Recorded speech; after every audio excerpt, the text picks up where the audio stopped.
right. Hi, everybody. Greetings, everybody. Let me see. How is everybody doing? Welcome to our event for our gathering for the End Violence Against Sex Workers, Decriminalization, Compensation, and Justice. Thank you for joining us today.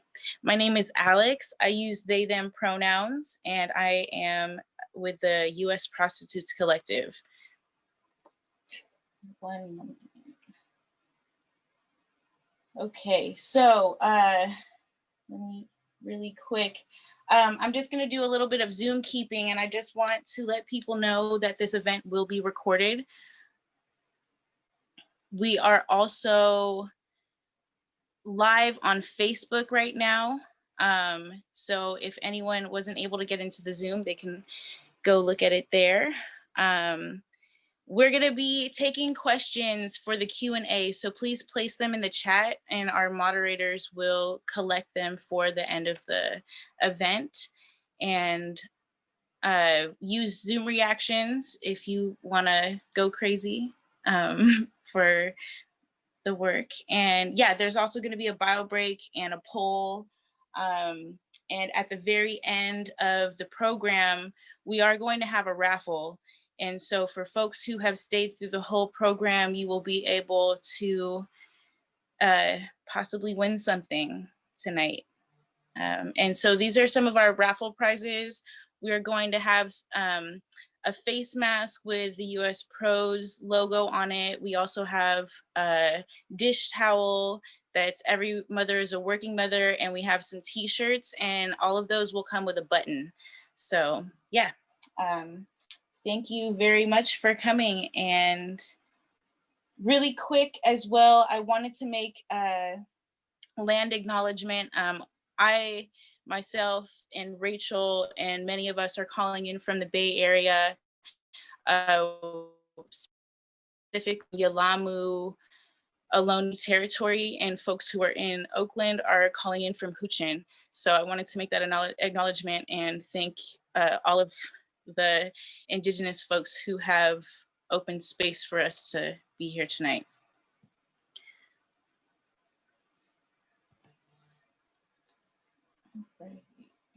So we're going to start with a slideshow, and they're going to have a couple of photos and some short clips from the Grim Sleeper.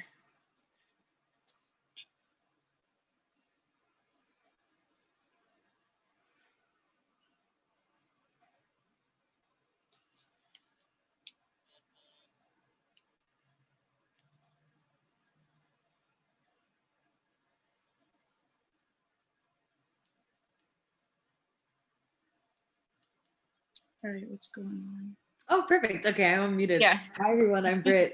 So first, we're going to have, just like Alex just introed us with, we're having a slideshow so that way you can meet all the different coalitions and organizations and people that put this event together, and also people who fight for justice for sex workers every single day. So right now we are looking at the first part of the slideshow, and this is US Pros, which is sort of the acronym for US Prostitutes Collective. So we're looking at a couple slides here, and just for the people that are joining via Zoom by phone or anything like that, I'm just going to be narrating it so you kind of know what you're looking at. So these first photos are still from US Prostitutes Collective.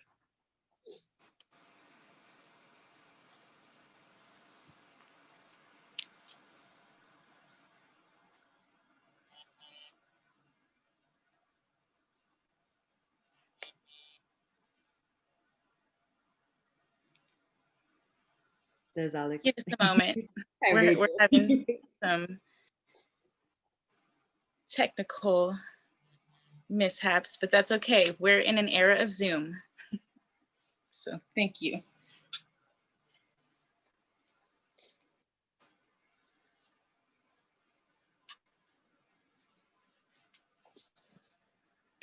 And now the next set of photos is going to be from the Black Coalition Fighting Back Serial Murders.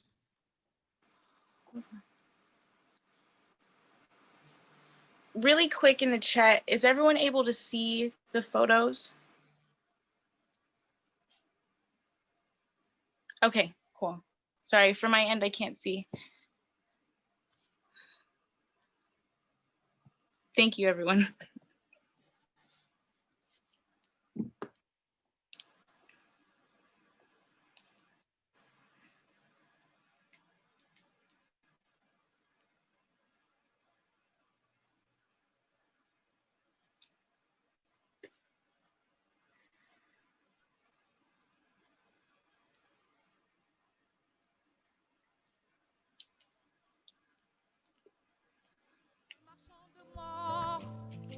Mourant à leur tour, les voleurs d'or noir paieront un jour. Pillage, pillage, pillage, Mokileyo et Sayabiso. Pillage, pillage, Mokileyo et Sayabiso. Pillage, pillage, pillage, Mokileyo et Sayabiso. Pillage, pillage, Mokileyo et Sayabiso.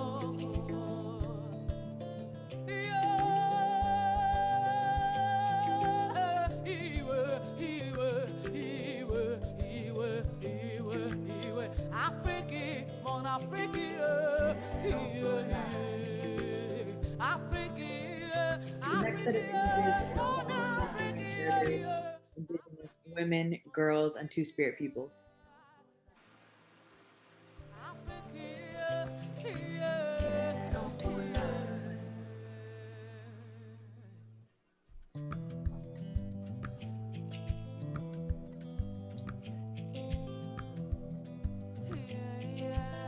Now these photos are from California Coalition for Women Prisoners.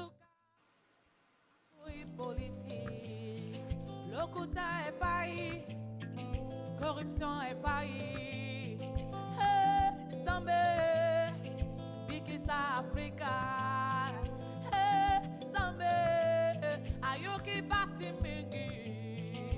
Pillage, pillage, pillage. Mokiloyo et Zayabiso. Pillage, pillage, pillage. Mokiloyo et Zayabiso.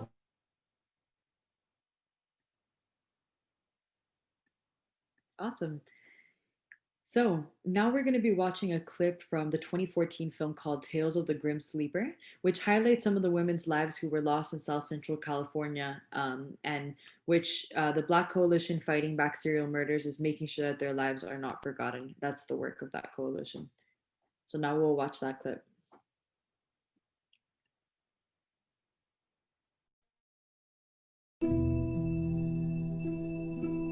You've allowed Black women to walk around here when someone is hunting them, not knowing that they're being hunted.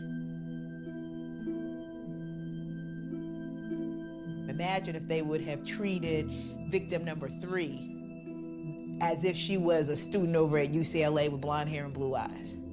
How many other people might still be living? But the lack of concern allowed for this hunting ground to just be free and open for this person, you know, and that is for me the real tragedy. You know, the real tragedy is just the lack of concern allowed so many more people to be murdered. Do you think also that people were afraid to come forward and say something? That's very, very plausible. I mean, the relationship with the police and the community is such that no one wants to be the person who's giving the police information. You just don't.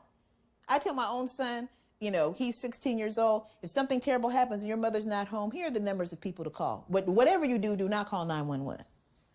No, literally, for what? So you can come answer the door and they can blow you away. Don't call 911. You know, or while you're trying to tell them what happened to you, they're trying to find out, you know, they use drugs every once in a while. You know, are you a part of this gang? They're trying to fill out their little field identification card when you're trying to explain to them that someone has done something, you know? You cannot just, as a Black person, walk into an LAPD station or a LASD station and just say, I have something to report, and start describing something and think that you're going to, you know, be treated with dignity, treated with kindness, treated with concern, and be able to leave feeling good, you know, warm cockles of the heart that, yes, I've done something. It is a 99% chance that this is going to be an unpleasant situation for you.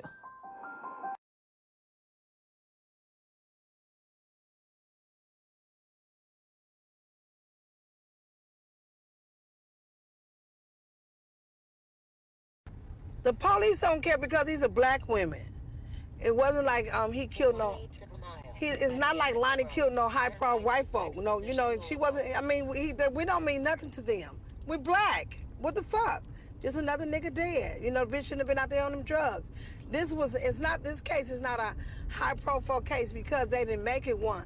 Now, if I was a fucking celebrity or a white woman, you know, maybe they would have did something. Then they might not did. That would have put more emphasis on it. You know what I'm saying? But I'm a black woman. Who gives a fuck about me?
Thank you, everybody. We're going to start in just a few moments.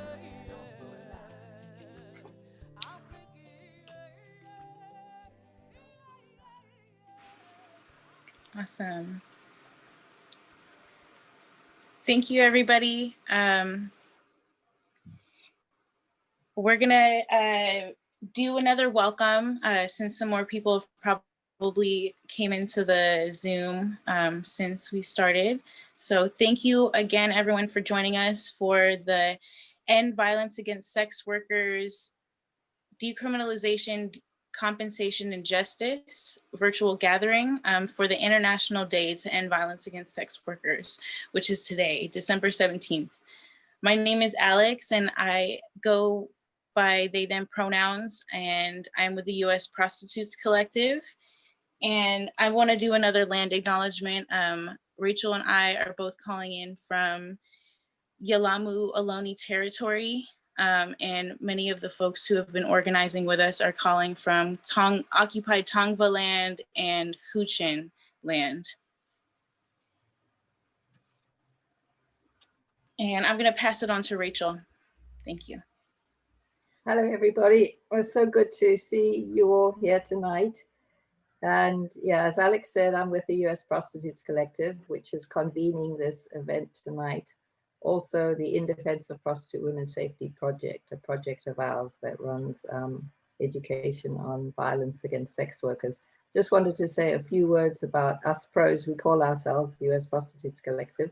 It's a multiracial network of women, of sex workers and ex-sex workers, campaigning for decriminalization of sex work and safety. We're part of the International Prostitutes Collective with sister groups, the English Collective of Prostitutes in the UK and Empower in Thailand.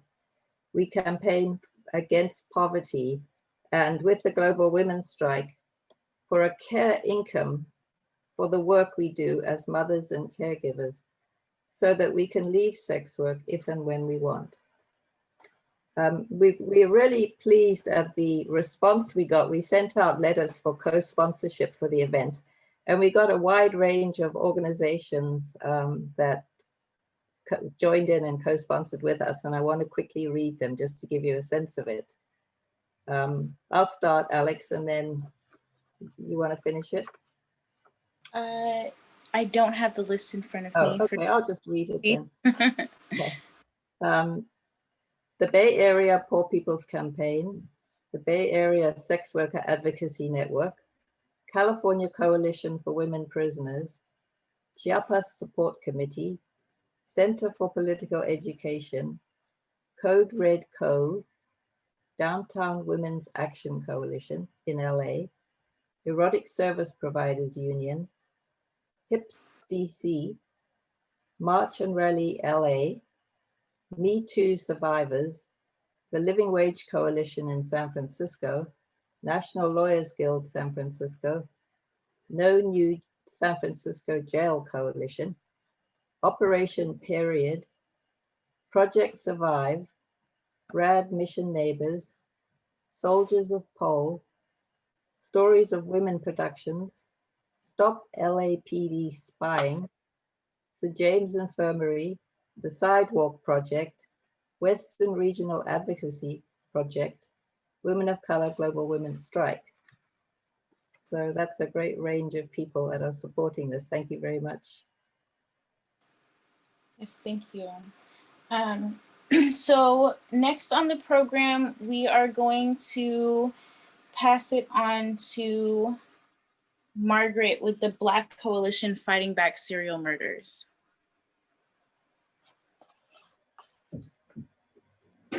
All righty, thank you so much. And I want to thank all of the organizers. Hopefully you're hearing me okay. As Alex said, my name is Margaret Prescod, and I founded the Black Coalition Fighting Back Serial Murders in the mid-1980s. I'm kind of seeing a little chat on my screen. I don't know if you all are seeing me okay. Just give me a heads up if you're seeing me okay. All right, without something blocking my face. All righty. So the coalition was founded after I learned that 11 women were already killed before the Los Angeles Police Department announced that there was a serial killer operating in South Los Angeles. Understand this is a relatively small area. It's a 40-mile area in South Los Angeles. And of course, I was outraged, gathered some people. We went down to police headquarters to find out what the hell was going on. And the captain who greeted us said, "Why are you concerned about this? He's only killing hookers," if you would believe that. So we, given that, it is right that we are here on the International Day Against Violence Against Sex Workers. Now, the police did try to paint all of the victims, and right now there are over 200, either dead or missing, a series of serial killers operating at the same time in the same neighborhood. Some of them were sex workers, but some of them were not. And the police tried to paint all of them as sex workers. And indeed, at that time, when bodies were found, law enforcement referred to them as NHI, meaning no humans involved. So we have been going since then, trying to draw attention to these murders. I don't know how many of you who are participating in today's program know about these murders. We're community people, we're all volunteers. There are several family members that we have worked with over the years. And the most well-known of the serial killers, and there were really about 5 of them operating in South LA at the same time, is the one known as the Grim Sleeper, Lonnie Franklin. And we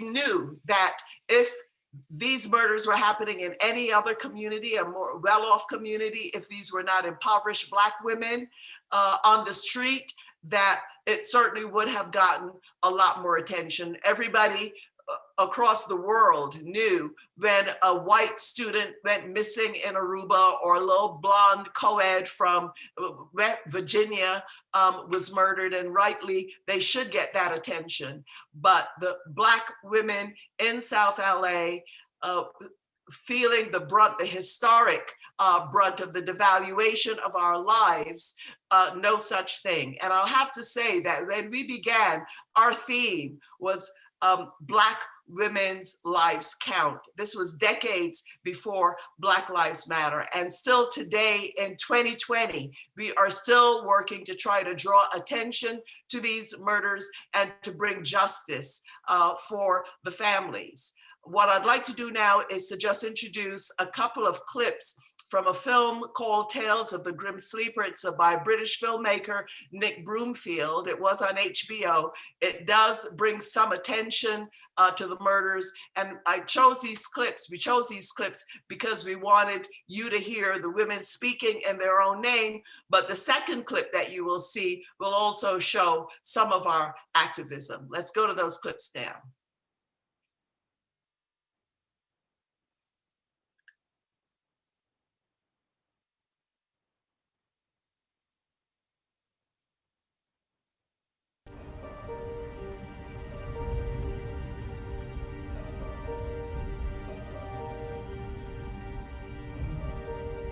In the past, Los Angeles police used the term NHI, police slang for no human involved, to describe the murders of prostitutes and drug addicts. Many feel this attitude continues today. Hi. There's Mikey right there. See her? That's Mikey. That's Mikey. See her? That's Mikey. There she go. Where she at? Mikey, show him. There's Mikey right there. These are all Grim Sleeper survivors Pam managed to find. They all were too scared to talk to police. And why were you looking like that? I had fell asleep, nodded out or something. Why, did he give you drugs? Yeah, I was using drugs real bad at that time. Should we go in? Pam brought them to our office because most of them live on the streets and are scared to be seen talking with us. Officially, Enitria Washington is the only surviving witness, but in reality, there are many. So what's your name? Cookie. And how long have you been on the street? Since I was 18. And how long did you meet Lonnie? Six to 7 months. You were with him Yes. 10 times or more? Yeah, maybe more. Yeah, I have been with him more sexually. Why did you go with him so many times? Because he paid me. You know, I was prostituting real, heavy then, so it was about the money. I'm not a prostitute nor a whore. I meet men in the streets and they be nice men. But this particular night, this man wasn't nice. I met him in 87. I've been 90, 91, 92. 2007. And he had approached me, very kind man, sweet guy, and asked me if I had smoked. And I told him, yeah. It was one late night. I was walking down the street. Yes, I do drugs. I was high at the time. Was trying to get more money to get more drugs, and a van pulled up. I seen him circle the block. He kept circling the block. He pulled over and asked me, did I want to get high? And did I need some money? So I said, sure. So I get in, and I take him a block down. I keep the window down. That's a little safety, because at nighttime, your voice carries if you scream. Mm-hmm. He seemed nice, intelligent in the beginning. And he asked me why would a pretty girl like me being out there smoking, did I want to go with him? So I walked with him, and we got in his car, and he took me to his house. The man, his house was nasty. Where would he take you? In his garage. He never wanted to go in the bedroom, And he had pictures of a lot of girls and stuff. Crossed out, he used to have them crossed out. He was weird, because we had, he wanted to do different things. He wanted to do stupid stuff. I got naked. He showed me the money, but he never put it in my hand. Then he wanted me to give him head and stuff. It was okay for me to do that, but he never gave me the money. It was normal at first, and then he started doing weird things, asked me to do weird, sexual things with bottles, and he would ask me to just take a regular, like a 40-ounce bottle, actually, and stick it in my pussy, and I wouldn't do it. After he didn't play with himself with it or something like that. Or pay me to go get other girls and stuff, After that, I never seen them girls again or heard from them, How many? I brought him like maybe 4 of them. He paid me, but I never seen him again after that. Did the police ever talk to you? No, I never talked to the police. No. He took me to his house on Western and 81st. At the time, I believe the house was like green. Green? Yes. The house was green. I remember that everything in it was like soundproof. No one can hear you outside. He wanted to put the handcuffs on me. He wanted to put the handcuffs one against the bed, you know, have me up, and it scared me. No. I was scared. Yes, I was. It was one door that he had locked from the inside, and I knew. So when he seen that I wasn't trying to abide by what he wanted me to do, then he started getting aggressive. You know, telling me, you're gonna give me some head. You know, you're gonna give me some head. And I'm like, give me money. You know, he like, you're gonna get the money. Or tried to help him out of his pants, but I couldn't. You couldn't? I couldn't. It was like picking up an egg. And his body was, it was like he had been in a freezer. His body was cold. His body, part of his body, it was cold. And nothing was happening. I couldn't help him. He got out the van and got to the, I guess he picked my clothes. I guess he was taking my clothes where I couldn't put them back on. During the process of him getting out the van, he left the van door cracked a little bit. I took off running down the street. I ran halfway down the block, butt naked, and this lady I seen, I was screaming, asking her for help. She let me in the car and she dropped me off at a friend's house. I keep Visine on me because it puts people to sleep. It really works. I keep Visine. And so I had some Visine, and I had him get a drink. I had him go get a Remy. I remember I had him go get a Remy, and I put him to sleep. I didn't insult him. The grim sleep? Yes, I didn't belittle him. You know, I didn't mock his body. And then you want to kill me. And I didn't do that. I didn't try to rob you. I didn't set you up. I didn't do any of that. Yeah, I was out there. That doesn't mean I'm nothing. It doesn't mean I'm nothing. Like I'm a piece of trash. I was trapped. I was trapped.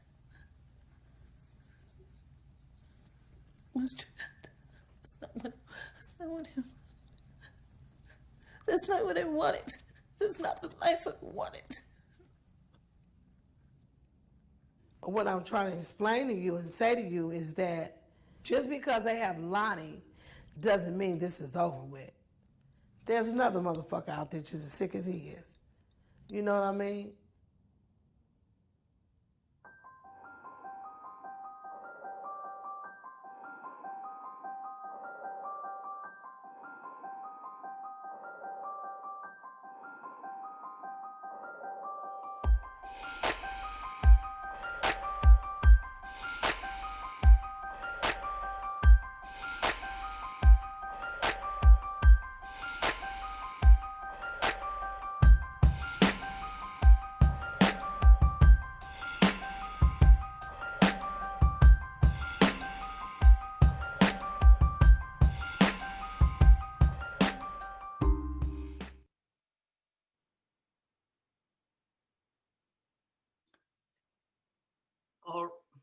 All right. Before we start this next clip to our tech team, this is again Margaret Prescod, and what a heartbreak. What a heartbreak. At least 200 Black women dead or missing because of activity of serial murders. These were impoverished women. They were women who were criminalized, but there were some mother's child, some father's daughter, and we intend to honor them. The next clip we're going to see my reaction to when one of the serial killers was caught. the one known as the Grim Sleeper, Lonnie Franklin. There was a huge press conference with the governor and the mayor and everybody downtown patting themselves on the back. Let's go to that clip now.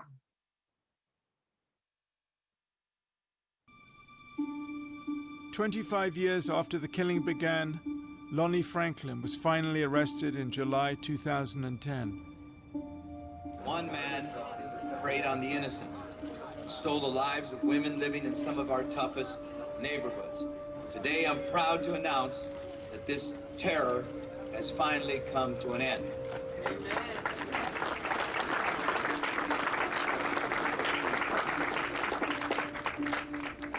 Thanks to the recent use of DNA evidence, and even more importantly, 2 decades of exhaustive detective work, 25 years of reviewing and re-examining evidence. So what was your reaction to that press conference? Oh, the congratulatory one, Jerry Brown was there. This was before he was elected governor. I thought it was quite a show. And that's one of the reasons I took the mic. Can I talk to Detective? Can I just add to that? I'm Margaret Prescod, founder of the Black Coalition Fighting Back Serial Murders. For us, it's been since 1985. I have a file here of documents going back to 1985 that were mimeographed. It's a very emotional time for us. Detective Kilcone, I'm not going to get up here and attack you. I know that we've been critical, and I think they were a bit shocked. I don't think the police chief had anybody take the mic from him before. All righty. And so that clip, self-explanatory there. They were all totally freaked out. Then I took the mic from the chief of police. What I'd like to do now is to welcome one of my sisters, member of the Black Coalition Fighting Back Serial Murders, and she's going to tell you a little bit about what we're doing now to honor these women. I'd like to welcome Janet Dandridge. Hello, hello, hello, everyone, in good health and in hope. Hi, Margaret. Good to see you. I'd like to start off by saying thank you for having us here from the Black Coalition. My name is Janet E. Dandridge. I am an artivist that is a fine artist and an activist, and I work with the Black Coalition Fighting Back Serial Murders. I've been working with Margaret Prescod and the other members within the coalition since 2013, and I am actually on the creative team.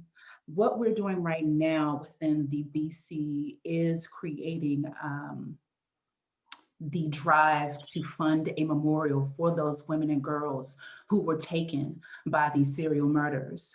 I was part of the creative team in developing the concept for the memorial. And recently we were able to lock down an artist for this memorial to pay respect to those women and girls so that the families, the friends, the community can have a place to go and, you know, remember them. This memorial is called Rose. RoseSouthLA.org is the website.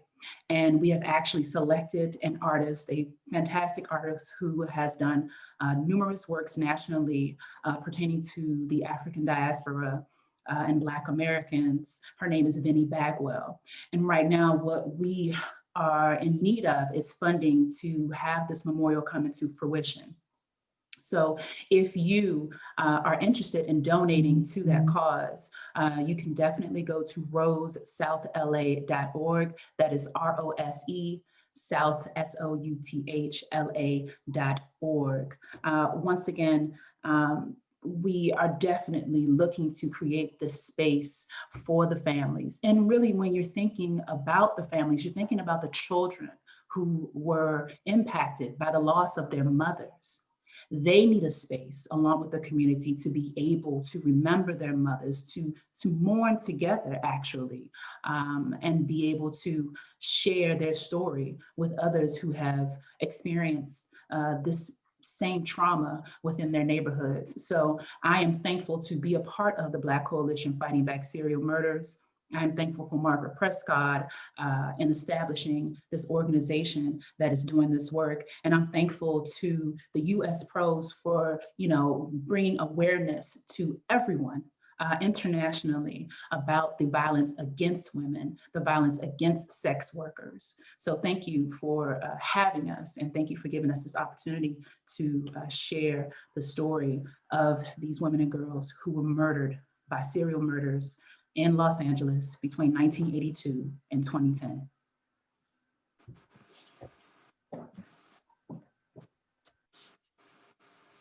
Thank you so much, Janet. We really appreciate the work that you and Margaret and the whole coalition has done. And thank you for coming to our event to share with everybody. So next up, one moment, please. Let's see. So next up, I am going to introduce our sister Monique, who is an advocate in the missing, murdered Indigenous women, girls, and two-spirits movement. And yes, really quick before we transition into that, if you have any questions for Janet or Margaret for the Q&A, please drop them in the chat so we can collect them. But for loss of words. As we go on, we're gonna introduce Monique now to share her piece. Hi everyone, my name is Monique, as she introduced me. I also go by my ceremonial Nahuatl name, which is what you see on the screen right there, which is Tezkatl. There's my information if you'd like to get in touch with me. I'm a California state certified domestic violence advocate, and I'm also an advocate for missing and murdered Indigenous women, girls, and two-spirits. So before I introduce the clip that we have prepared for today, I just wanted to spend a little time and just explain what that femicide is, because that's really what MMIW is for all of you that are here today who may not know. So missing and murdered Indigenous women, girls, two-spirit, it's really a femicide that is affecting our Alaskan, Indigenous, Native sisters, not only nationwide, but of course, throughout these borders. It extends, of course, here throughout Mexico, really, places all over the world. But the movement here is to really highlight the different reasons why our Native sisters are going missing, very similar to what you just saw with Margaret's piece, and the lack of authority and federal support in getting them back. So approximately 75% of cases, according to the Urban Indian Health Institute, have no tribal affiliation listed. And that's because many times when their bodies are retrieved, they often are miscategorized and just given the wrong classification based on maybe the color of their skin. So, oh, Latino, Hispanic, whatever that might be, although that's not even the case.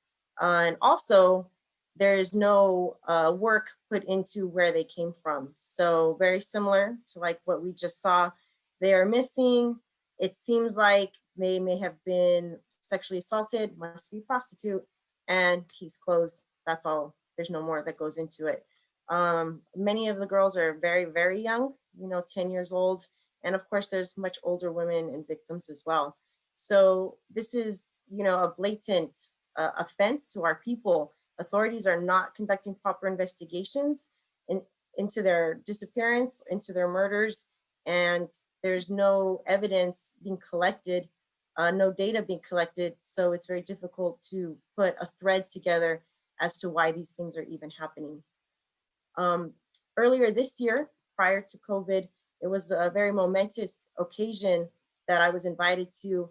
Missing and murdered Indigenous women and girls advocates, myself and Jordan Marie Daniels, was able to come together with the Black Coalition fighting back against Black serial murders in Los Angeles at the International Women's Strike, and come together with families of these victims, both Black and Indigenous families coming together for the first time to promote healing in our communities. And it was a really, really beautiful and necessary thing And today's an extension of that coming together and another step in that. And we want to continue this work, which is why I'm here today, to promote this healing, to promote this continued work together, promote this this really terrible thing that's happening, because this lack of data, this lack of publicity, this lack of people even knowing about this that's been going on for more than 2, 3, 4 decades has to come to a stop. So all of you who are here today are really instrumental in bringing this to a close. I'm so happy to have been a part of this, and I'm so thankful to see so many participants be here today. So if we can go ahead and bring that clip up so we can have a better idea of what we're talking about.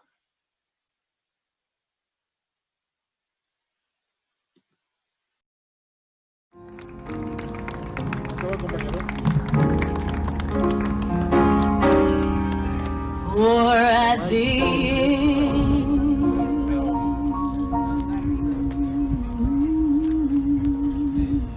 during the 60s and 70s, Black communities for civil rights movement and natives for sovereign rights were working on bridging the gap between the two communities. They acknowledged that they were a part of the same struggle. Indigenous peoples acknowledged back then that together, that we were fighting the same fight against poverty, racism, displacement, and violence. That is still the case today in 2020. Natives, Black and Brown communities fall victim to civil injustices more than any other group in society. We see this clearly with this administration, an uprising of racism. It has been very visible from Indigenous children from the South being locked in cages, being treated inhumane ways to Natives' territories, continuation of extraction of the land, and violations of their rights in all forms, to Black men and women being murdered by the police all over the US, to murdered and missing women in Indigenous and Black communities. Racism is very much alive in America. It's time for us to unite and have each other's backs. For far too long, the colonizers have used tactics to divide us. We have to see this, to stop the violence in our communities, to instill in future generations to not have hate in their heart for those who are not the same color, and to show our oppressors enough is enough. Yes. With how they have used us to conquer. We see you, oppressors. We know what you are doing to our communities to keep us divided. We will not turn our backs on that anymore. Our representation here is an effort to bring Indigenous and Black community to share their stories here today on this stage. This is why we invited Jordan Marie Daniel and Monique Orozco, who are advocates for murdered and missing Indigenous women and girls. Thank you, Irene Antantes, and it's been an honor working with you as part of the Poor People's Campaign and part of the planning group. I introduced myself before. Many of you may not know that back in the mid-1980s, I founded a coalition called the Black Coalition Fighting Back Serial Murders. So I'm not going to get through this one too well, because there are 200 Black women murdered and missing in a 40-mile radius in South Los Angeles. And for a long time, we've been wanting to get together with our Indigenous sisters, because we know that across the so-named border in Canada, as well as here, Indigenous communities have been having this pain of missing and murdered Indigenous women. So we're really proud that I think this is the first time that we have family members of an Indigenous family member who has lost her child, and we have several family members from the Alexander family who have lost their children. And standing with us is Susan Burton, who was part of Susan's history was that she was a victim of the crack epidemic here in South LA and survived by the grace of God, because some of the victims of one of these serial murders was somebody Susan knew before she was out of prison and founded a new way of life. And since then, she has never forgotten us. When I need some advice, when I need some help, I know I could call my sister. So we thought that we needed to start and have the indigenous women speak first. It is only right because we are on their land. So we welcome their voices.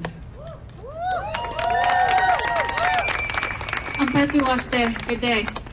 My name is Jordan Marie Brings Through It Horses Daniel. I come from Koichasha Oyate, the Lower Brule Sioux tribe as it's federally known. I'm here to be a voice for the thousands of voices who cannot speak and be here today. I'm here to help elevate the epidemic of missing and murdered Indigenous women and relatives, and I am one of many that is doing this work to help bring justice and healing and accountability for our communities and for the families that are suffering from this injustice. I'm a community organizer and I am a runner. And more recently, over the last year, I've been sharing my love and passion of running with helping to raise awareness by dedicating my miles that I race in prayer for missing and murdered Indigenous relatives. In more of my recent races, I was able to dedicate my first mile and run in prayer for a young woman, Cherokee Creek, whose family is here today, who we'll be hearing from later. And it was an honor to do that and to run for our relatives, to be running for justice. This injustice and heartbreaking reality knows no colonial borders. It's happening everywhere. It's an international epidemic and a crisis. In 2016, just to give this more perspective, 5,712 missing cases of relatives and only 116 were logged into the Department of Justice database. And this is unacceptable. As Anita of Sovereign Bodies Institute put it very well and accurately, our missing relatives, brown, black, indigenous, they go missing 3 times. Once in life, once in data, and once in the media. And we need to bring this visibility and raise awareness, and we need to support each other and come together as communities, because we can't remain siloed in what we do. This injustice is happening everywhere. Over 520 years of this historical violence has been happening, and Indigenous communities, Black communities, and marginalized communities have been suffering from the processes and the systemic injustice that's happening. And it has to end. This is too heartbreaking for us to lose our loved ones, and having to be here on stage to talk about this, to talk about something so hard, to demand that we be seen and for our voices to be seen and to demand justice, and so that we can support the families that are suffering from this.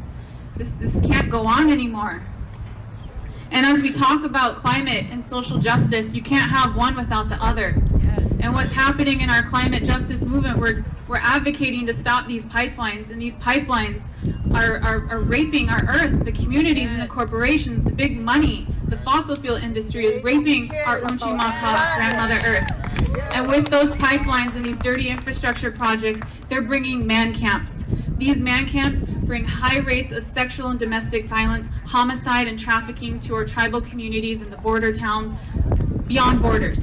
This has got to stop, and we need to come together and work together as communities to support each other and be there for each other. And it is a great honor to be here with all of you, and thanks for hearing our voices. Thank you.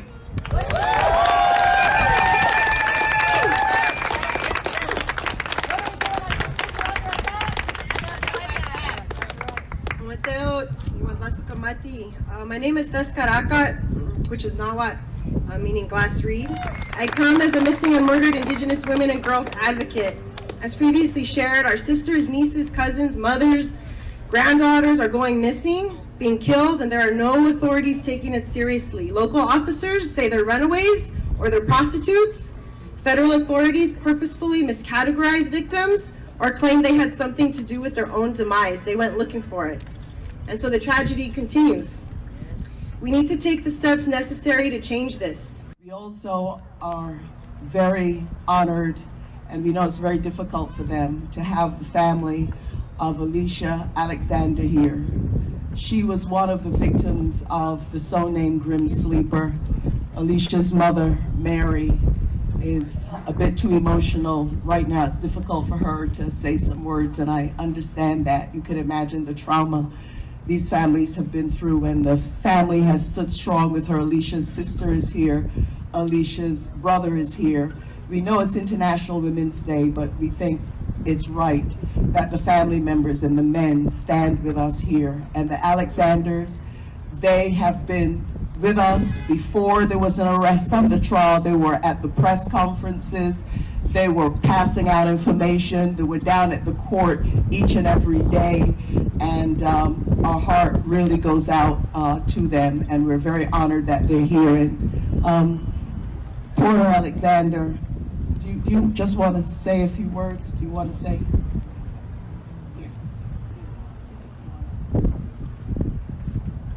Good afternoon, everyone. Yes, I'm Mr. Alexander. I just wanted to mention just a few things. I just wanted to say that, yes, I'm a victim of my daughter being lost approximately 32 years ago. And she still lies heavily on my heart. And this is something that people don't realize, that how you have to bear this atrocity that has been placed upon you. You just got to find strength in order to endure. And like I say, that, you know, it's this person that did this atrocity was not that far from us. He was walking distance from my home. And I always felt that he was somewhere near, but I just didn't know he was right down the street. This is something that we need to look at and understand, that we can only beat this here by working together and understanding and watching the neighborhood that you live in. And this is the only way that this will overcome, because the police that we have, they only come after the fact. We know that these victims were not just shot straight up front by the police. Well, maybe some of them were. But we also know that it is the racism, the institutional racism and negligence of law enforcement that allow these murders to continue and continue. So we want everybody to say their names. Their lives matter as well.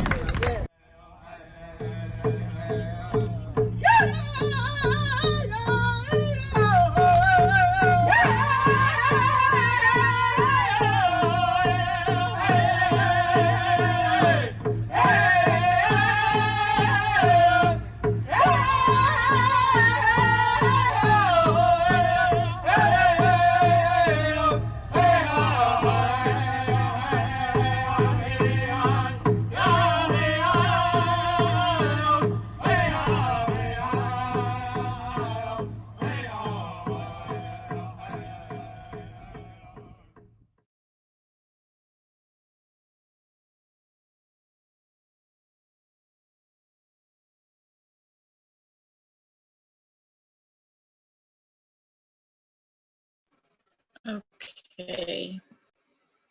Thank you, everyone, for that. I know that was a little heavy. So we're gonna move into a moment of silence. Before we go there, I just want to acknowledge that we've lost a lot of people along the way, and sex workers, siblings, trans, non-binary, and cis who've lost their lives have often gone overlooked, and we continue to fight to make sure that we can end this violence against our community. And also want to acknowledge that the violence that is used against us as sex workers is also used to justify violence against our siblings from all walks and struggles of life. So now I want us to take a moment for a moment of remembrance for all of the victims who have lost their lives.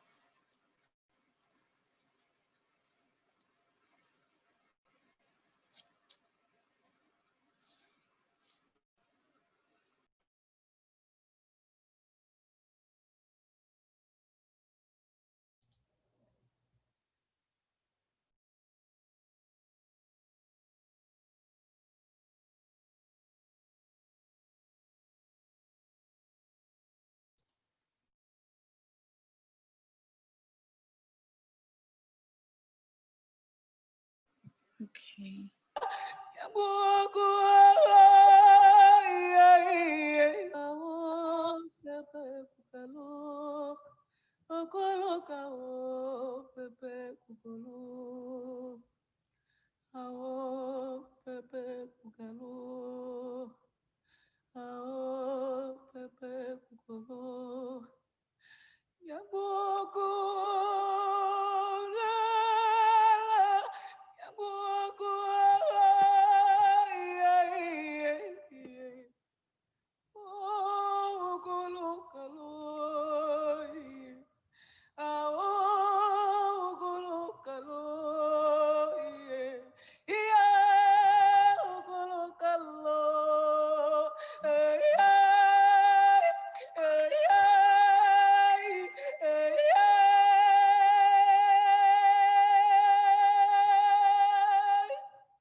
All right.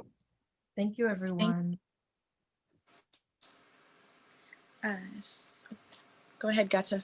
I'm passing it to Gata, who's going to get us into our poll. Hi, good evening, everyone. Thank you so much for coming through and participating. We're about halfway through the program. So we're gonna do a bit of a bio break. And during this bio break, we are going to have a group poll. So we did come up with some questions we wanted to see what y'all thought about. So I'm gonna launch the poll right now. You should see it pop up on your computer, or if you're on your phone, it should pop up as well. It's a series of 7 questions. We want to see what y'all think. So please take a moment. We're going to take 5 minutes of the bio break / group poll. So just, read it through. We'll go over the answers and go deeper into that in the next few minutes.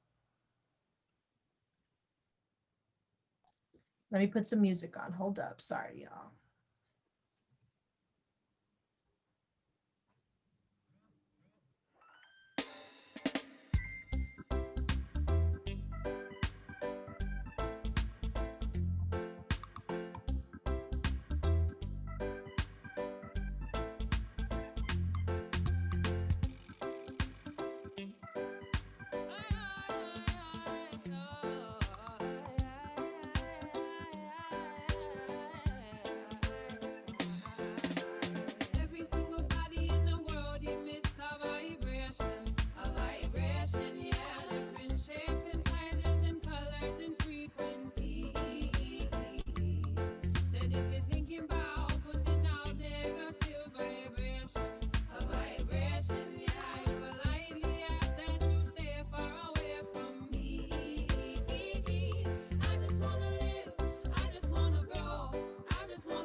situation, oh yeah.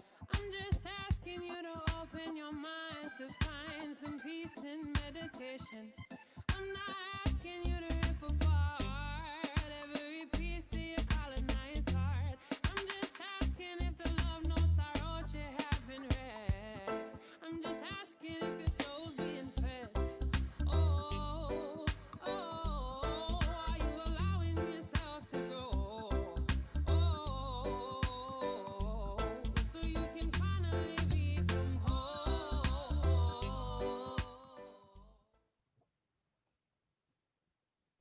Alrighty, so I'm gonna close the poll. So if you haven't participated yet, you want to maybe make sure you can put the the answers in. Okay, so I'm gonna end the poll right now, and we'll go over the poll answers in a little bit. So give me a second. I'm gonna pass over the mic to Rachel and Aminah.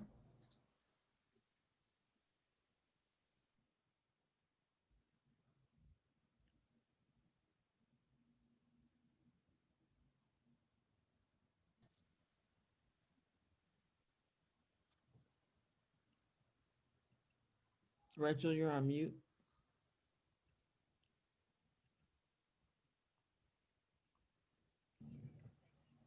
Good evening, everyone. Can you hear me? Hello, can you hear me now? Yeah, we can hear you. Okay. Hello, sorry about that. As I mentioned earlier, I'm from the US Prostitutes Collective, and USPRO's campaigns for decriminalization and safety and against poverty. Most sex workers are mothers trying to do their best for their children. As poverty rises, especially since the pandemic, more women in particular are pushed into prostitution to survive. With less choices, we have less power to refuse exploitation and violence. We are campaigning to dismantle the system of criminalization sex workers face that creates violence, discrimination, stigma. I'm going to speak about how USPROS has tackled this and some victories we won along the way. Some years ago, a young woman got in touch who had applied for victim compensation after being brutally beaten and raped. The California Victim Compensation Program denied her compensation under a specific regulation. That rule said if rape or violence occurred because you were involved in the crime of prostitution, you could be denied the right to compensation. Talk about victim blaming, them deciding who is a worthy victim and who is not. Compensation is some money to help recover from violence, for hospital bills, changing the locks, other expenses. It's often the only official recognition of what we have suffered. It's some justice. We spearheaded a campaign to get the regulation that discriminated against sex workers scrapped. But we soon found out that a similar regulation existed, excluding formerly incarcerated people, FIPs, on felony probation or parole. We joined with FIP groups and pushed for both regulations to be removed. Our campaign became statewide. We did action alerts, press conferences, petitions. Many sex workers testified at hearings. People wrote to the board. We got support from all kinds of groups. And once they saw the public's opposition, some politicians came on our side.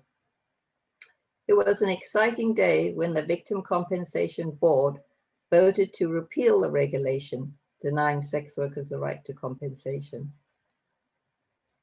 We kept pushing, and a bill was later introduced in the California legislature. It included a key victory. The regulation denying FIPs compensation was removed, although FIPs convicted of violent felonies still cannot file for compensation till they are off parole or probation, and we don't agree with that. So there is still more work to be done, including to make sure sex workers, FIPs, and others know their rights. We'll talk about this later in the action part of our program. One recurring problem that came up is that most sex workers are afraid to report violence to the police for fear of arrest and deportation if immigrant. Given violence against sex workers has got more attention, with other sex worker groups, we decided to press for city policies in San Francisco that would guarantee immunity from arrest and prosecution for sex workers reporting violence. We had the support of some city agencies, and together we started meeting with the police and the district attorney's office. It took 3 years, but eventually the district attorney's office agreed that they would not prosecute people involved in sex work when they are victims of or witnesses to crimes relating to violence, and that they would not report the person making a report to ICE. The police, however, dragged their feet because they did not want to include violence committed by law enforcement against sex workers in their policy. They resisted, we insisted. They would agree and then they would change their mind.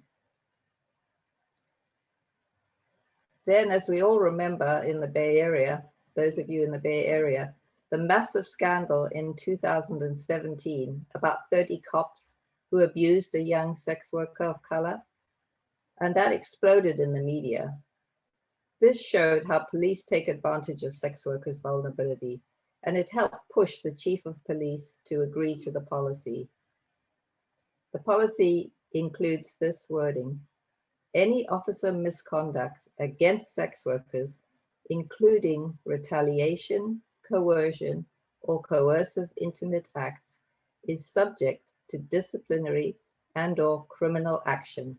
And that's in the prioritizing safety for sex workers policy of the police. So it was a big win to get amnesty from arrest and prosecution for sex workers in San Francisco. So then we pushed for this policy to be California-wide. And in 2019, Senate Bill 233, Improving Sex Workers' Health and Safety, was introduced. The bill also prohibited the police from using condoms as cause to arrest someone for sex work. We organized and lobbied, and amazingly, it was passed in both houses, and the governor signed it into law last year. These victories helped establish that sex workers' lives count. They are life-saving measures. More people will be able to come forward to report violence, and fewer violent attackers will go free. We won not because the establishment or the authorities decided to change, but because a determined sex worker-led campaign, which was supported by the public, forced them to.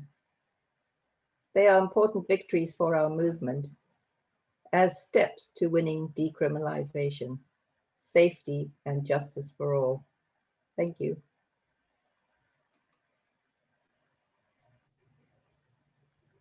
Thank you, Rachel. And good evening, everyone. It's great to be here in this space with you all. My name is Aminah Elster, and I am with the California Coalition for Women Prisoners in Oakland, California. We are a grassroots social justice organization with members both inside and outside prison, and we challenge the institutional violence imposed on women, transgender people, and communities of color by the prison industrial complex. I would like to talk about another group of missing women and girls of color that have disappeared behind the walls of our carceral system. And I just wanted to say that the very same pathways that often lead to sex work are the very same pathways that lead women to jails, prisons, and detention centers across the country.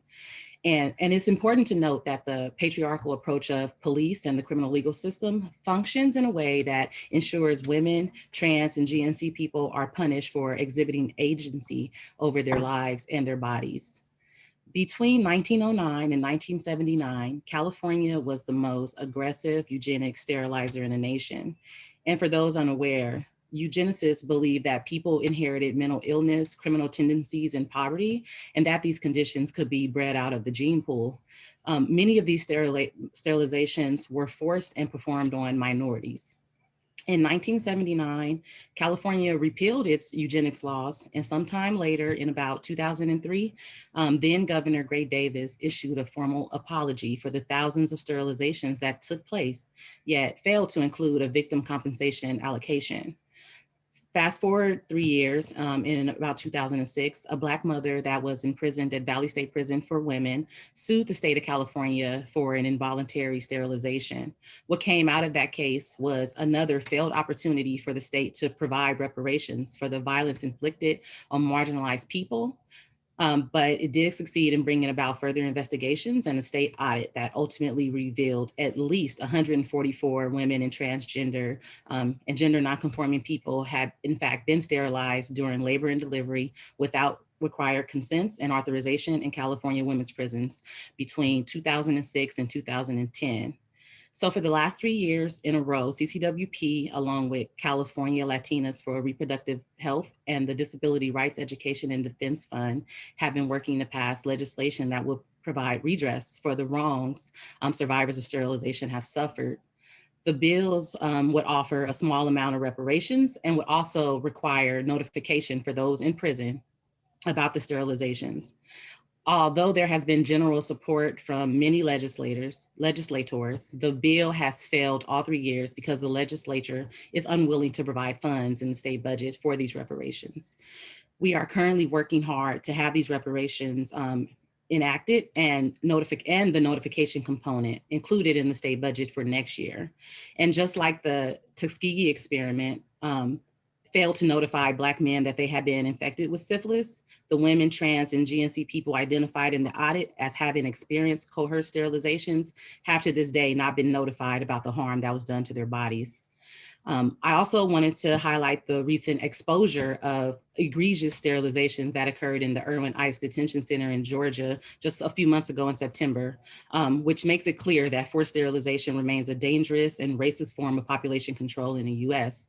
And that it's important that I mention that there are currently more incarcerated women held in jails than in state prisons. And it is important also to note that ICE and the US Marshals, so we're talking about people in facing deportation and also those with facing federal charges, they also contract with local jails to hold even more women and to draw your attention to the fact that this is where these abuses are essentially taking place.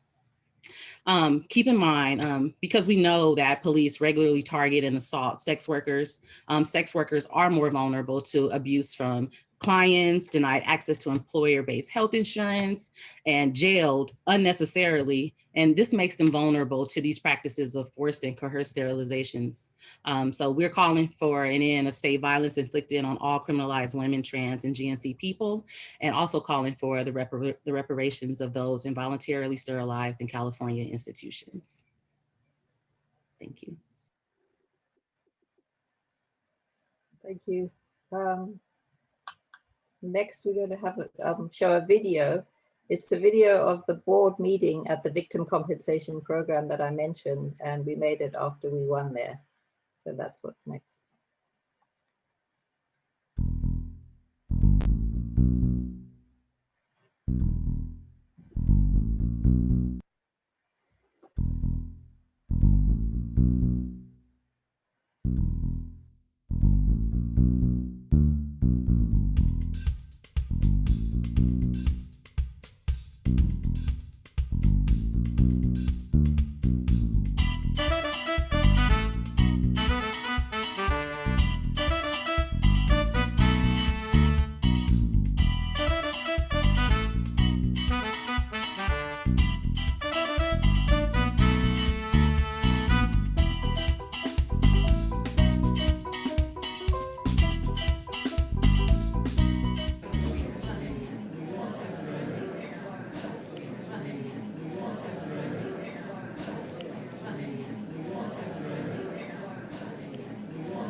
I'm Rachel West with the U.S. Prostitutes Collective, and we're very glad this regulation is on the agenda today. Thank you for putting it on. We have been reaching out to people across California about this regulation, and we're finding that there's broad-based support that such a discrimination should have no place in the victim compensation program. We've spoken to people, church people, to women's organizations, domestic violence, lawyers and legal groups, veterans organizations, LGBT people, anti-prison organizations, and we found across the board that people don't think victims should be blamed for rape. You've probably seen the letter from the San Francisco Department on the Status of Women, who summed it up saying that the regulation embodies outmodeled sexist notions that some women are responsible for or contribute to their own rape. Supervisor Campus from San Francisco said that the regulation contributes to a culture of victim blaming. And there was a very good letter from Assemblywoman Nancy Skinner too, very powerful and strong, asking that the regulation be removed. Judging some women as unworthy of protection sends signals to violent men that some of us are fair game and that rape is tolerated or even encouraged. I'd like to read it. I'm a sexual assault survivor. So far, I've testified at 5 hearings before the Victim Compensation Program about my case. I was raped and brutally attacked and faced a second trauma when applying to Victim Compensation Program and filling in all the paperwork was recommended for denial. I had an appeal hearing in June and received a final decision from the board to deny my claim in October. I was judged and disqualified as an unworthy victim by the Victim Compensation Program, and the seriousness of my injuries were overlooked. The fact that I was dragged from room to room, there was blood everywhere, my head was squeezed and my eardrum ruptured, and rape was discounted. I was made to feel that I was somehow responsible for the events leading to the qualifying crime. No, I did not ask to be raped, and my actions did not encourage the rape. How can there be a law like this, where only some rape victims are innocent victims? Kim Horiuchi with the ACLU of Northern California. We further requested repeal of this regulation in September of 2013 for many of the reasons that have been articulated today, wherein we believe that the regulation sends a dangerous message to victims and perpetrators that for at least some women, no doesn't really mean no, and that effectively some women deserve to be raped. So we implore the board and are entirely grateful for the preliminary comments made by District Attorney Ramos that regardless of the circumstances of how a victim got into a situation to be raped, it doesn't make her any less deserving of compensation. And so we implore the board to once again repeal this regulation, a view shared by law enforcement, district attorneys, and state elected officials. Specifically, the ACLU of Northern California also filed in October of 2013 a petition for repeal pursuant to the Administrative Procedures Act, formally requesting that the regulation be repealed as inconsistent with existing state statutes. My name is Carol Lee from Bay Swan, Bay Area Sex Worker Advocacy Network. And first I want to thank the board for consideration of rescinding 64956. I just want to start out mentioning I have worked as a sex worker. I was raped when I worked. And 2 men came into our establishment and took a knife to my throat and demanded sex and money. And it was very traumatic. I realized that as a sex worker, I was a sitting duck, that the system basically was set up so that I felt that I couldn't go to the police. It was quite some time ago. And certainly a regulation like this contributes to the atmosphere of sex workers understanding that we have no recourse when we're raped. My name is Maxine Dugan. I'm with the Erotic Service Providers Union, and I work as a prostitute of over 20 years. Erotic service providers, anybody who earns a living from their erotic labor. They can be prostitutes, exotic dancers, phone sex operators, adult film performers, and webcam performers are actually the fastest growing part of the sex industry right now. And we urge you to repeal this regulation on its face, that it's discriminatory. We would like to put before the board a statement from the Obama administration in 2010. It was a statement that was made in conjunction with the United Nations Periodic Review, and it stated that prostitutes should not be discriminated against in public services. And certainly the Victims' Compensation Fund is part of the public service. Also, I'd like to add into the record our online petition. We've collected over 3,458 signatures urging the board to remove this discriminatory regulation. I want to thank you for your time today, and I urge you to listen to the rest of the testimony of the victims. Thank you. My name is Pearl Callahan, and I will be reading a victim's statement. February 23rd, 2001 at 1 p.m., I did an out call for Ernest Lee Mr. Butler's apartment was equipped for imprisoning women, and he used his 6-foot-tall, 300-pound frame to frighten me. Having no control over my personal safety, the safest option was to comply, hoping to get free as soon as possible. After submitting to his demands for sexual intercourse, I discovered blood coming from my vagina. Ernest Lee Butler is a serial rapist. Shortly after he raped me, he raped and stabbed a 19-year-old woman in the face, leaving a 4-inch gash on her face. The victim would not go to the police because she feared arrest. Based upon reports from other providers, Mr. Butler targets prostitute women on the assumption that sex workers will be afraid of reporting his crimes. My name is Ayla. When I first had my very first apartment a number of years ago, I was hungry. It was about 10 p.m. I didn't have any food, so I went out to find someone to give me some food, to get some food, and I met a man. After speaking with him for a little bit, he agreed to take me to Denny's. I saw that he had car seats in the back of his car, so I felt safe. There was 2 car seats there. I got in his car with him, and he anally raped me. After it was over, I managed to get his license plate. I called the police. I went to the hospital. I got a rape kit done, everything. They went to his house, and they found his engine still warm there. And they spoke with this man. He told them that I was just an angry prostitute.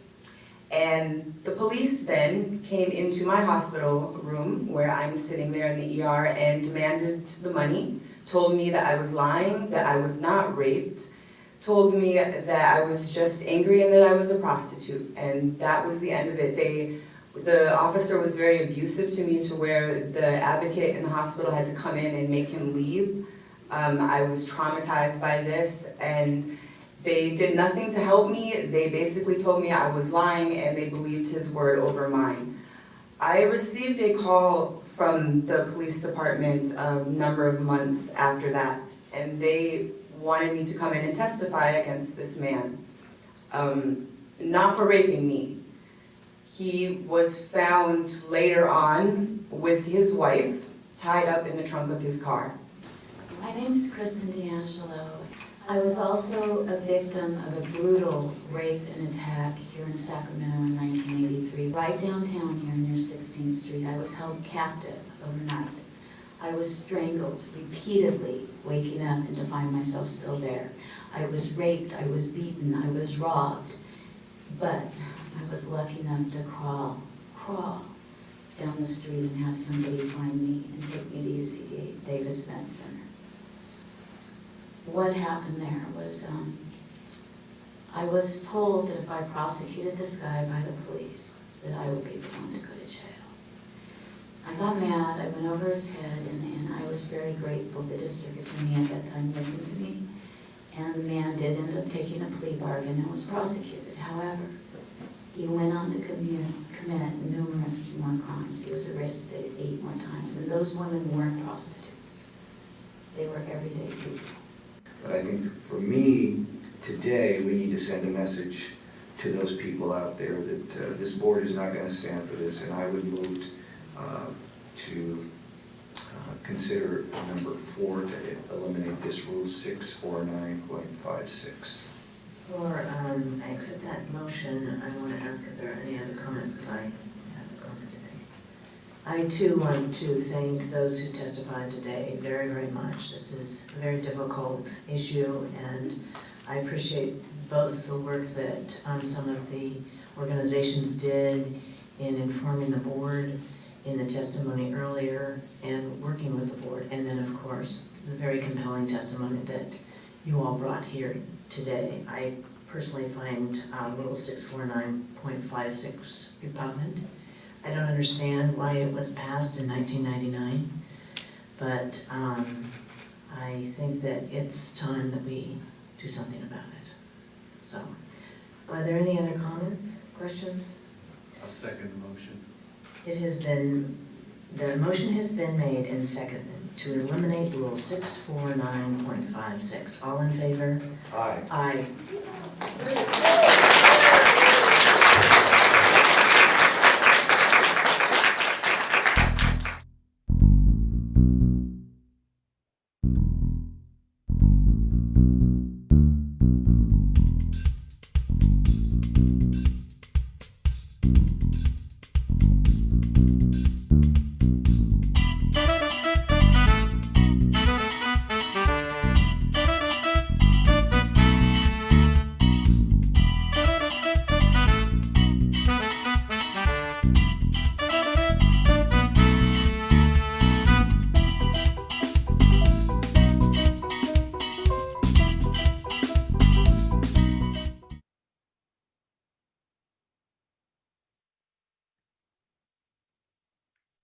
And that is how you get the job done.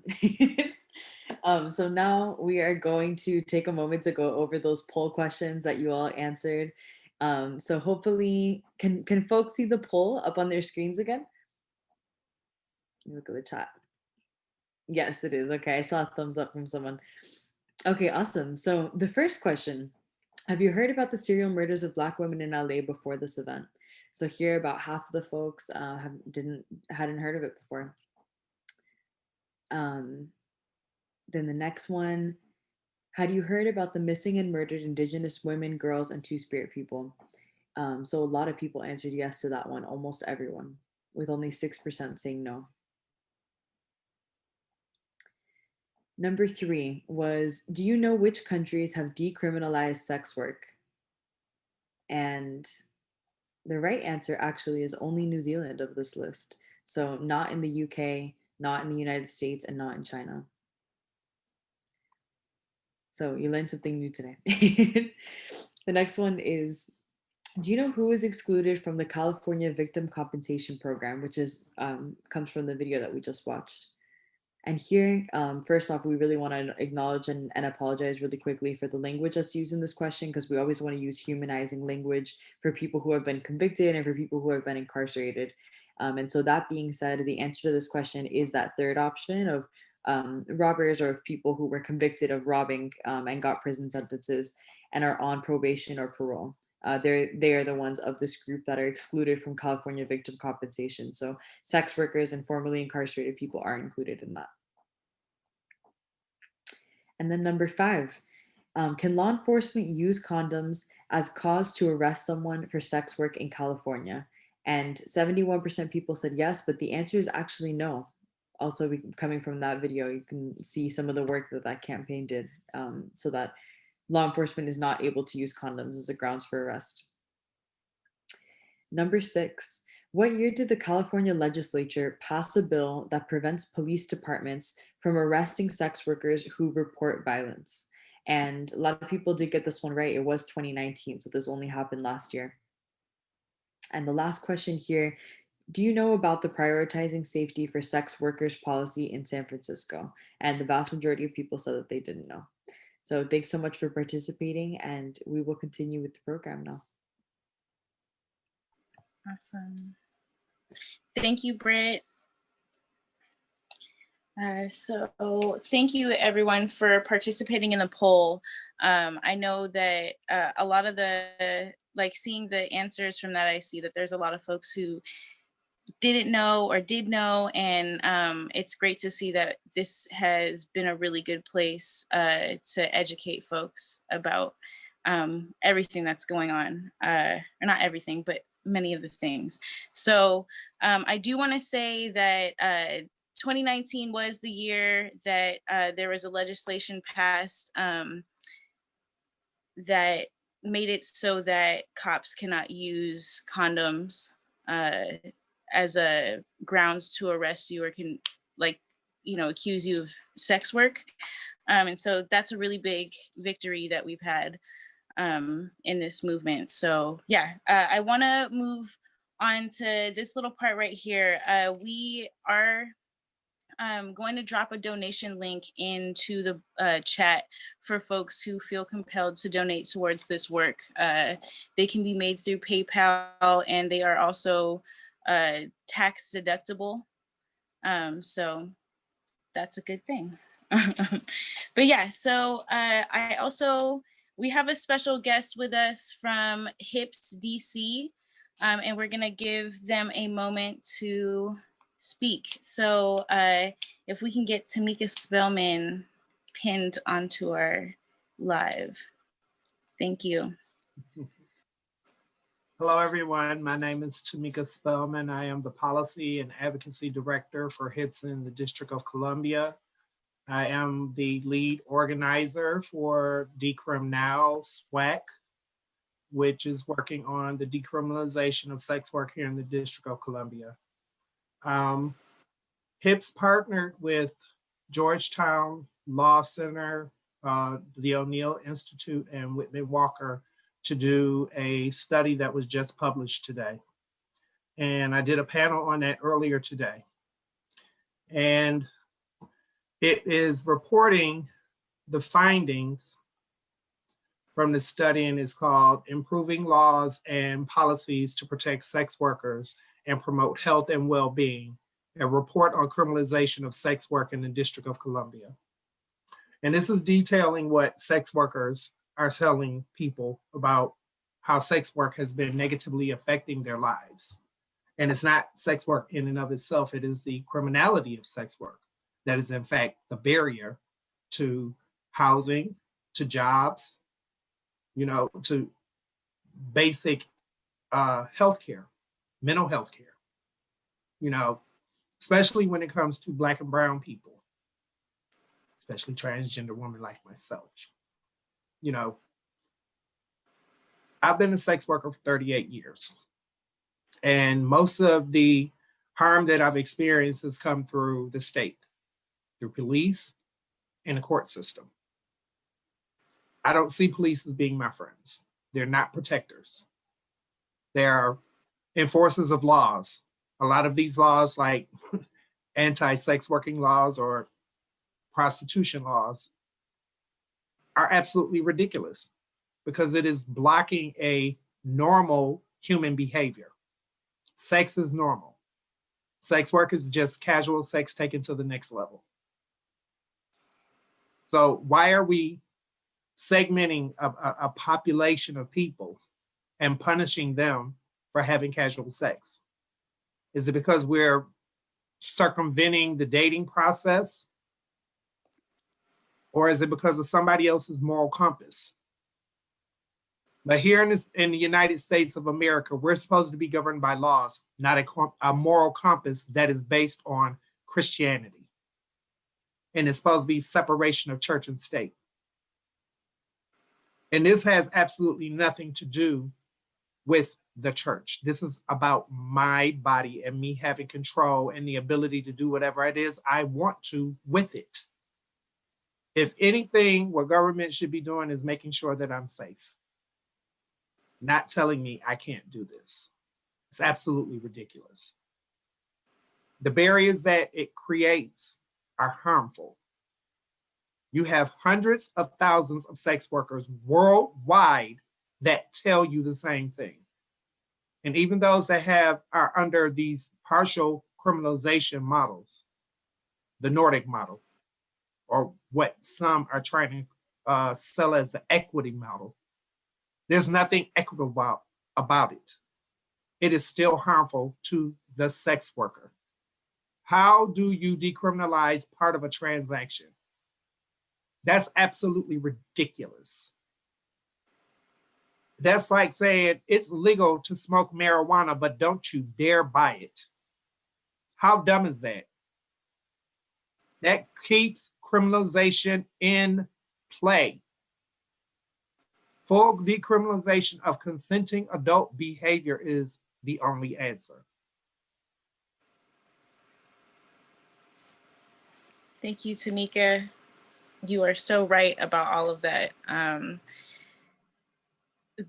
Yeah, I couldn't have said it better. The police are not our friends. They were only created out of a legacy of slave catching and for policing reservations of indigenous people. And yeah, they're not our friends. And it's important that we recognize the history of colonial violence that is rooted in the laws that criminalize sex workers, that keep everybody in poverty, that put us all in the same pot together, right? We're all at the bottom. And it's important that we uplift each other and that we continue to unite and fight together to get the goals established that we need in order for us to survive poverty. I want to mention that we are doing a call to action, and this is going to be going into some work that we hope that will come from this gathering and other gatherings that are going on. The fight is not over. This is just a day that we are taking to honor the people who have lost their lives because of the violence that we're fighting against. So we are gonna drop a Google form link in the chat because we wanna form a working group in the new year that's going to start be around a public education campaign that will educate people about compensation and amnesty and a lot of the laws that are keeping us down as people and that are taking people from our community. So yeah, that is in the link. If you are interested in getting involved in that, we're going to be collecting emails and then we're going to send a date in January sometime that we can start organizing around this.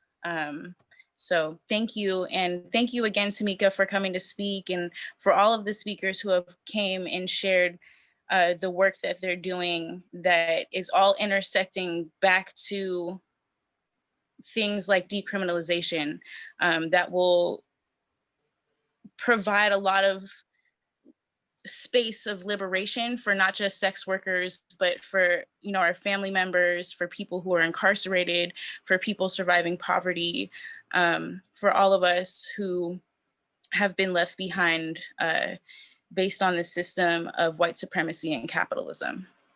And I'm going to pass it on to Rachel to add anything that I may not have spoke to. Yeah, we hope you'll sign up to our working group, you know, which we're planning a meeting in January. We'll let you know if you put your name in the chat and sign the form.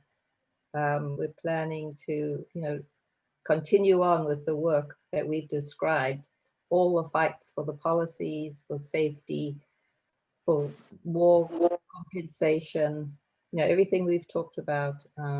We want to form a working group and continue on with the work. So please, we hope you'll sign up and join us.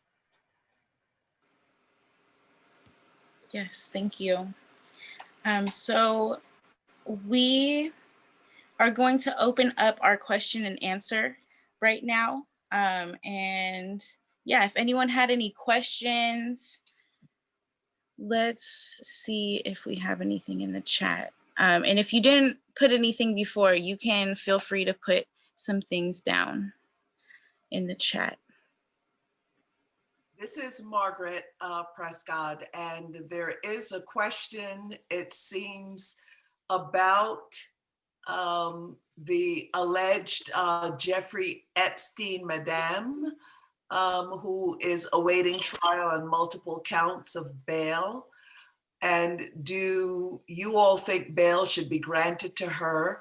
Please advise. And the questioner says, if you don't mind, please excuse my curiosity and share your thoughts. So if anybody would like to comment on that. And also, we really encourage you if you have any questions at all, please post it in the chat. We just have a few minutes that we can accommodate them, and I'm hoping that we get another one, not only about this madam who's been in the news, because you've heard a lot so far today, and it is the International Day against violence against sex workers. So let's keep some questions coming up. Yeah, does anyone want to answer this question about Jeffrey Epstein? Yeah, should she that, go?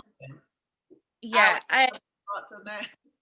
Yeah, my thoughts. I mean, first let's acknowledge this, because I feel like this is a really big issue, and I know that a lot of people who are a part of the sex worker rights movement and the decriminalization movement are very aware of this, but there's a lot of conflation of sex work, consensual sex work, and trafficking.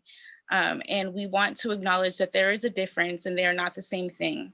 And a lot of the laws that have been created around or under the guise of anti-trafficking have actually been used to target our people in our communities, such as Sesta Fosta. I know a lot of people know about what's going on. Instagram is going to, in a couple of days, update their terms of service, which is going to attack sex workers posting and marking it as solicitation. So there's a lot of things going on, especially, you know, we're in the COVID era, and a lot of people have, you know, moved into online spaces to do sex work, and not just online spaces, but have just resorted to doing sex work for survival, right? So we just want to acknowledge that. And as far as the stuff with Jeffrey Epstein, I mean, this is me personally saying this, they're all trash. And what was done is not okay. From the knowledge that I have, I don't believe that these, you know, this is a very sensitive topic. And I don't have all the words to address this, but I think that, you know, it is really important that we look at sexual violence, the sexual violence that was committed by these people, whether they were facilitating it by providing people to, you know, the folks that were connected to this whole unfortunate, you know, series of events, for lack of better words. But yeah, if anyone else wants to answer, like, you know, add to this question, is deep. Yeah, I will. Sorry, I couldn't get off mute before. I mean, clearly there was a whole collaboration going on. And, you know, these wealthy people think they have anybody at their disposal. And, you know, people should pay the price. They, you know, go to jail. Not that we, you know, like jails and prisons, but sorry, when you're exploiting and allowing young women to be raped, and she was, you know, obviously colluding. All righty, thank you for that. All righty, here's another one. A question to the organizers. What helps your heart endure through the difficult moments of justice work? So much that's been mentioned tonight requires immense emotional endurance. What restores you and keeps you fighting? Well, maybe I could start with that one, because I founded the Black Coalition Fighting Back Serial Murders in 1985, was it, Rachel? And the U.S. Prostitutes Collective, I found a statement, a fantastic statement from us pros that they wrote in support of our work in 1989. And I could tell you, I feel the presence of those victims with me. And also, as a Black woman, understanding the historic devaluation of our lives and the egregious case that this is, over 200 women dead or missing, and the police referring to when a body is found as a NHI, no humans involved, or another term they used was an 1199 N-word. That tells you a lot, that this issue, though we're here talking on this day against violence against sex workers, not all of those women were sex workers. These were impoverished Black women, for whatever reason, ended up on the street. Some of them may be homeless, some were sex workers, but not all of them were. A number of them were mothers. Princess was 16 years old when that happened to her. So when we look at a system in this country that so impoverishes people, that it was no accident that when welfare was cut, the cutback in welfare, the number of single mothers arrested for prostitution increased. Okay, we just have to look at that. So people who want to moralize all about it and say, well, nobody should do sex work, etc. You want to get rid of sex work, you get rid of poverty. You get rid of the kind of wages that people, the low wages that people are making when they make a decision to say, hey, am I gonna go do that Mac job and be sexually harassed? Or am I gonna be doing something else that's gonna bring in a bit more money? So I think this issue, though it is about violence against sex workers, but it really is about the oppression so many of us face. As Alex, I love how she talks about all of us being our sisters, whether it's Tamika, the women who are being sterilized in prison, that was so movingly spoken about by Aminah. So what I love about this event, and I love the fact that you invited us, Janet is here, and Chandra, myself from the Black Coalition, is that this is the kind of crossing the divides with our indigenous sisters, with our Filipina sisters, with our trans women who are being murdered at a very, very high rate across this country. So what are we gonna do? Keep our mouths shut? Because maybe we don't approve of a certain way people are living. So to answer that question, you could likely hear it. It is really that outrage at the destitution of so many people in the country that's supposed to be the wealthiest in the world, and the punishing of women who are forced to do whatever we have to do to feed our children and put a roof over our heads. So I know a lot of that is what keeps me going. If I could just take another, I know I'm out of time, a quick thing. When I was an immigrant from the Caribbean, and I lived in New York City, and I was at a protest with my sister, and I got tired and sat down on a bench, and I heard a man say to me, sisters, what y'all doing? And we said, we tired. And the man said, sisters, get on up. And he said it with such authority, I looked up and it was Malcolm X. When I get tired, I remember that moment. Thank you, and apologize for taking this time on this question. Oh, don't apologize, Margaret. You're gonna make me cry with that story. What I wanna say is that this is really hard work. All of us, I'm sure, like who've worked tirelessly organizing around issues from decriminalization to formerly incarcerated people's rights. We all, like all of us, we experience burnout. We have to keep up with capitalism, right? Like they keep attacking us with their system. So we have to keep up, and it is hard work. But for one thing that I personally do is I cry a lot. And I take time to cry. So just for full transparency, I've had to step away a couple of times just to get some tears out. And that's okay, because we're all in this together, and we can't hold these things in, because when we do, nobody knows that there's a problem, right? Sorry. So yeah, what restores me and keeps me fighting is the fact that we do this work with so many amazing people who have energy and spirits, and who carry their ancestors and energy to push them through this work. And that restores me, right? Sorry. I always sound crazy when I cry. But that really restores me. And I think that it's so important that all of us are here tonight. And I know that there's a lot of folks who can't be here because of COVID and homelessness and not having access to Zoom. And I want to acknowledge those people. All right, Alex, we love you. Sorry, you guys move on. Sorry, I'm getting all choked up. But thank you. Yeah, it's been a very emotional day today.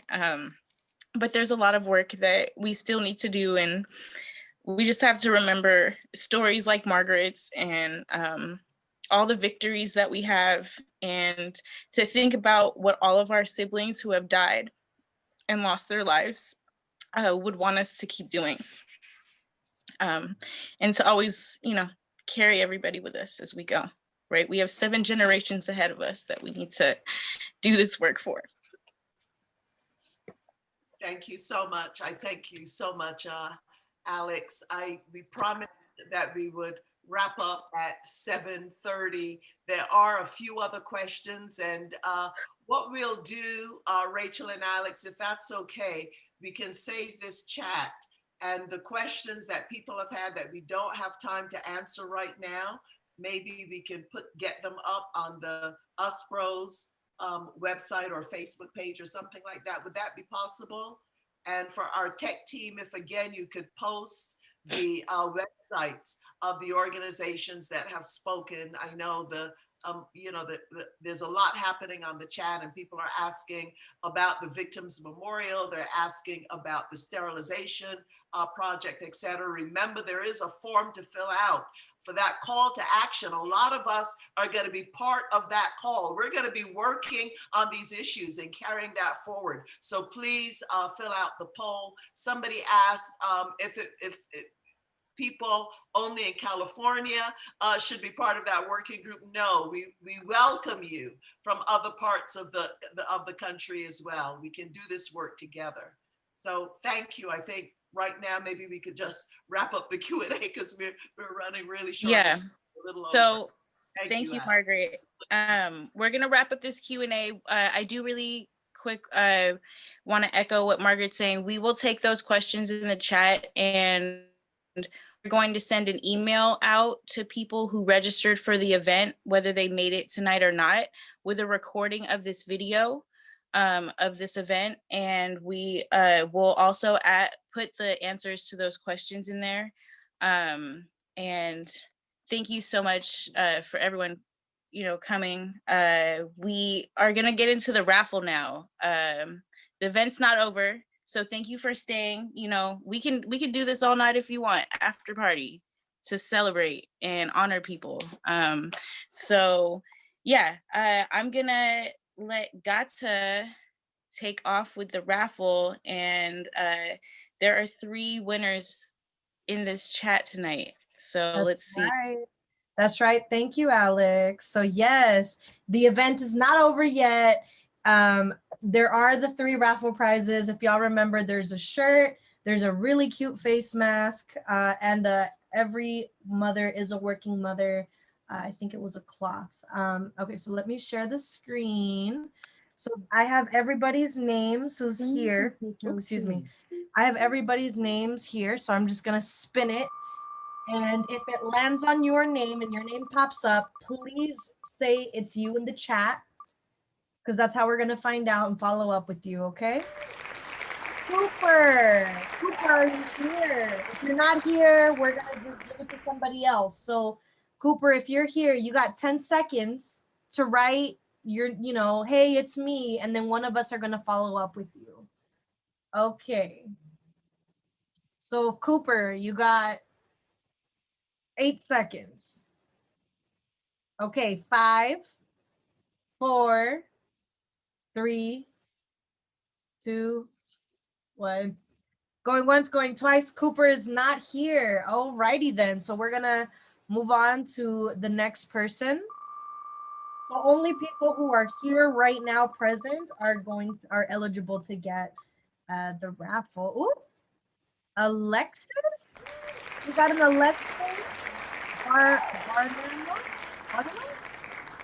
Oh, there's Alexis. There she is. Okay. So don't worry, someone in our tech team will be following up with you, Alexis, to make sure that we do get your address and we can mail, of course, because we, COVID friendly. We're not trying to spread our germs here. Okay, so we got one down. So 2 more people. Let's see. For folks, let's see. Bloop, bloop, bloop.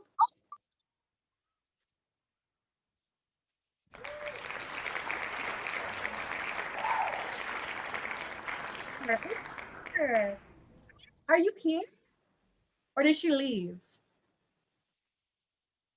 Okay, Pat, you got 10 seconds. You got 10 seconds, Pat. Wait, is Pat here though? For real? Like, let me see.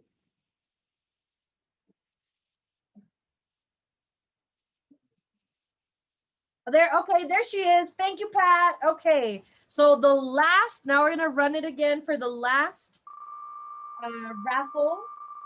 Okay, Pat, someone's gonna follow up on our tech team to make sure we get your address. Okay, Reina's iPhone.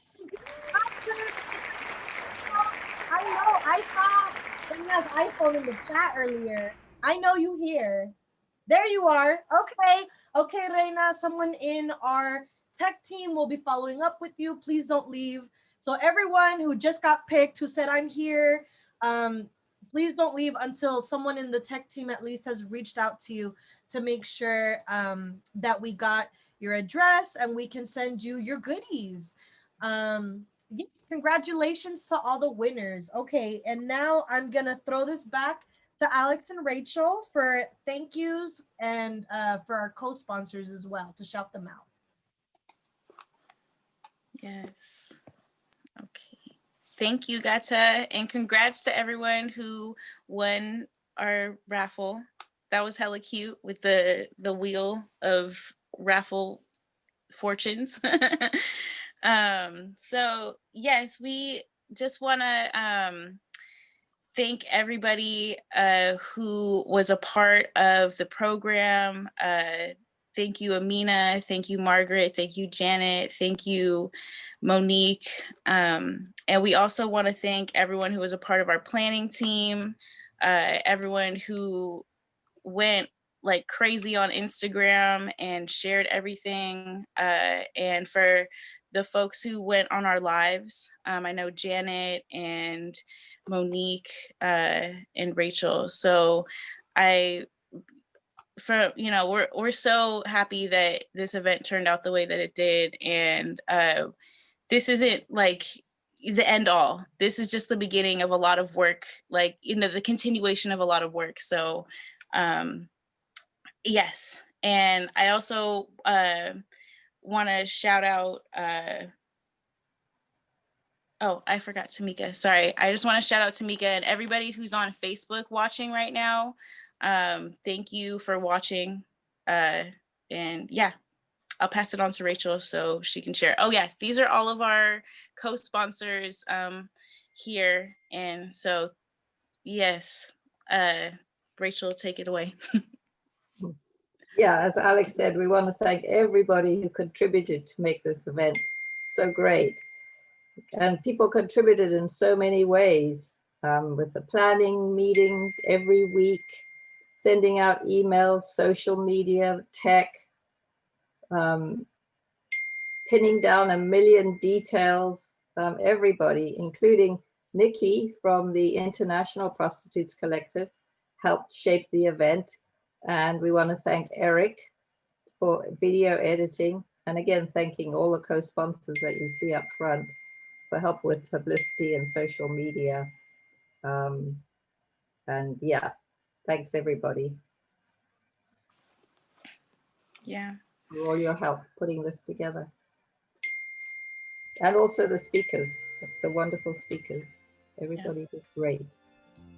We want to thank everyone who's put all of their work into this and to honor all of the lives that have been lost. And always remember them and keep their spirit alive in all the work that you do. Thank you.